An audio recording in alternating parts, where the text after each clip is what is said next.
This is OSU's Center for Sensory and Consumer Behavior Research, or for short, we call it the Sensory Lab. Let's go inside and meet Lab Manager Sue Queiser. This is our Sensory Lab Manager, Sue Queiser. Sue, can you tell people a little bit about what goes on in the lab and how undergraduate students can get involved? Sure. So I run the basically the consumer behavior sensory lab here, and we work with all sorts of food companies. We're like a little micro business inside the department, and food companies contact us to help them when they're doing their product development, like, oh, do the masses prefer A or B, or oh, we want to change the coating on our French fry. Can the masses tell that we've changed the recipe, and is that too risky? So it's super fun because we get to actually see products being developed. One year I did pumpkin crackers, and about 3 weeks later or a month later I think I saw them at Trader Joe's. So anyways, it's very fun to be actually involved in real products that go out on the market. I usually hire about 14 to 20 students who work here in the lab, and they get experience with sample prep, how, 3-digit blinding codes, methodology, how do we design tests to minimize bias. They'll work with reception, so they have to get lots of practice with interacting with the public, which might sound trivial, but actually it's not. So it's actually a really fabulous experience of how do you administer tests to massive quantities of people with really good methodology so that you can actually believe the data.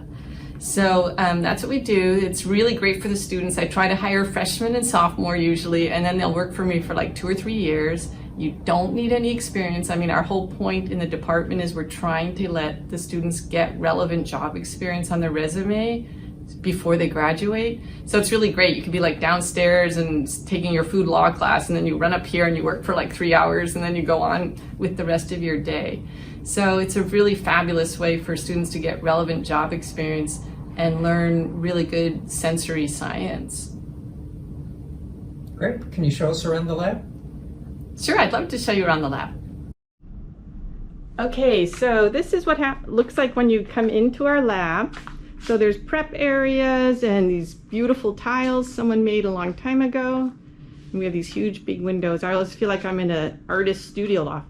And then here are our booths. So in this room we have 6 booths, and we have another room with another 4. But this is where the samples get pushed through these little funny doors. It's like the human lab rat, a little tray with samples with 3-digit blinding codes, and they get slid through for the panelists. So now we're going to go into where the actual booths are.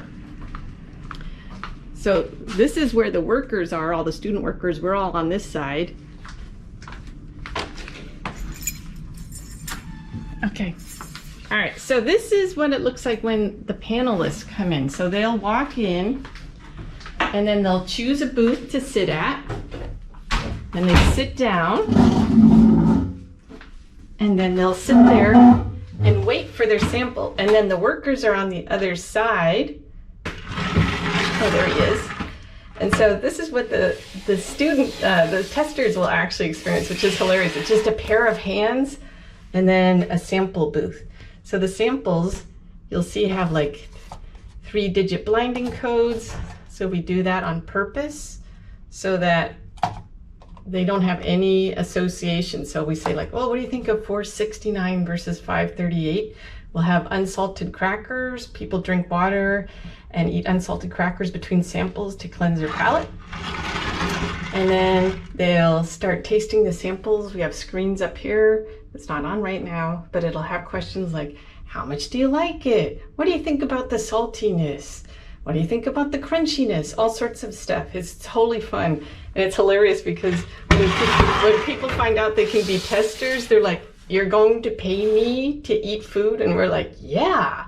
So anyways, it's super popular with the community too. We have about 3,000 people around Corvallis who come and act as our taste testers. So now we'll go back out. So now I'm heading out of the booth. Oh, and then at the end, so they'll come out in the hall usually, and then they'll get paid up to $20 an hour in gift cards. So like I said, people are like, wow, you pay me to eat food. Okay, this is pantry stuff. And then here is our prep kitchen. So we've got a really beautiful, lovely light-filled space. I don't know how, I lucked out. I actually have the nicest workspace in the building.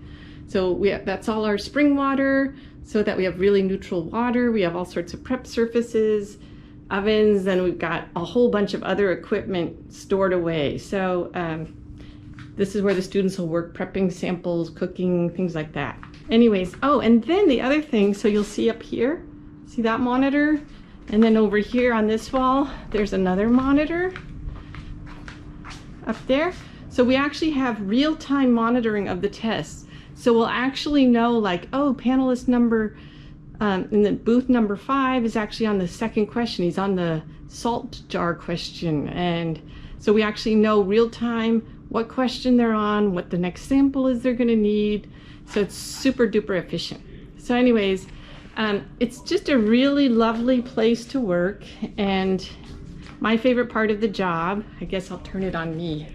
No idea what you're gonna see. Okay, but my favorite part of the job is actually working with the students. Like, I love working with the students. It's one of my favorite things. So maybe you'll consider working here at some point. It's super fun.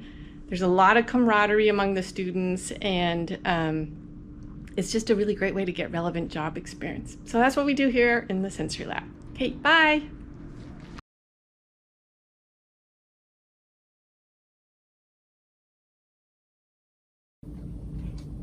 As viewers can see by your mask, things are a little bit different right now. These are COVID times, so how have you had to adapt to be able to run your program? So we basically came up with drive-through pickup, because we already know that that's something that is condoned and considered like fairly well understood about what are the safe handling practices. So we actually make pickup kits. So we have drive-through in our parking lot, and people pull up with their car. We already know what time that, they have certain times they're supposed to be there. We check them off, we hand them their thing, and I don't know if you can see, but we made it so that the test which they do at home does not go live until everybody has their samples. So we don't want people driving around the corner, parking their car and taking a test in their car. So they pick up all their samples, and then this is a test we did just recently with some peach rings, tahine peach rings. And so they'll get the samples in the sample cups, and we also had the unsalted cracker. It was wrapped up inside the bag. So all of this was inside the bag, and then all the directions are on the screen. We tell people to put their cell phones away, find a quiet place in their house, make sure they have a glass of water ready, and then the test literally is equivalent to what's going on in the booth. And we usually like to have the booths because it's a very controlled environment. But in a lot of ways, the at-home testing, in some ways, we have less control, but you could also argue it's a lot more representative of how people experience food that they buy.